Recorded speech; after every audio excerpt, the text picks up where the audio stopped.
Elle avait toujours favorisé ses fils au détriment de sa fille. Mais aujourd'hui, elle changea soudainement d'attitude. Non seulement elle rendit la dot qu'elle avait reçue en vendant sa fille, mais elle annonça aussi devant la famille et les amis qu'elle laisserait tous ses biens à sa fille. La raison de ce revirement était qu'elle avait enfin compris que sa fille était la seule, dans ce monde, à l'aimer sincèrement. Dans une vie antérieure, elle et son mari, qui privilégiaient leur fils, avaient non seulement vendu leur fille à un vieil homme du village, mais avaient aussi légué tous leurs biens familiaux à leurs 3 fils. Le fils aîné hérita de l'élevage de porcs, qu'ils exploitaient depuis 20 ans. Le deuxième fils reçut un restaurant en ville. Le plus jeune fils obtint les 200 000 yuan de dot issus de la vente de la fille. La mère pensait qu'en répartissant équitablement les biens entre ses fils, il prendrait bien soin d'elle à l'avenir. Mais elle ignorait que tous les 3 étaient ingrats. 10 ans plus tard, son mari tomba gravement malade. Mais aucun des 3 fils ne vint lui rendre visite, ni ne proposa de payer les frais médicaux. Voyant son mari à l'agonie, la mère n'eut d'autre choix que d'appeler son fils aîné. À sa grande déception, celui-ci dit qu'il était occupé par ses affaires, et lui demanda d'appeler son deuxième frère, avant de raccrocher avec impatience. La mère appela alors son deuxième fils, qui tenait le restaurant en ville. Mais ce fut sa belle-fille qui répondit en premier. La belle-fille ne montra aucune inquiétude pour le couple âgé, et déclara froidement qu'il ne donnerait pas un centime pour le traitement. En entendant des paroles aussi cruelles,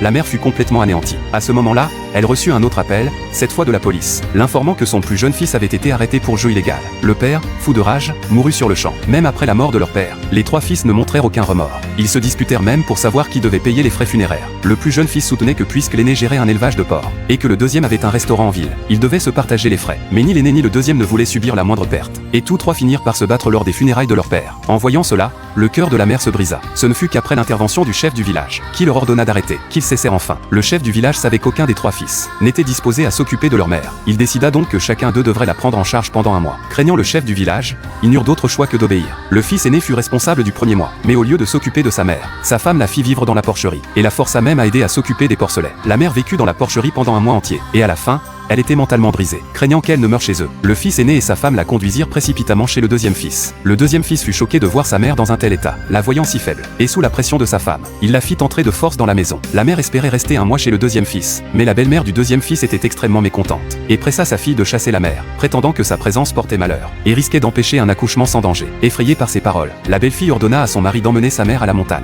N'osant pas désobéir à sa femme, le deuxième fils porta sa mère dans la montagne au milieu de la nuit. Après l'avoir déposée dans une grotte, il repartit sans se retourner.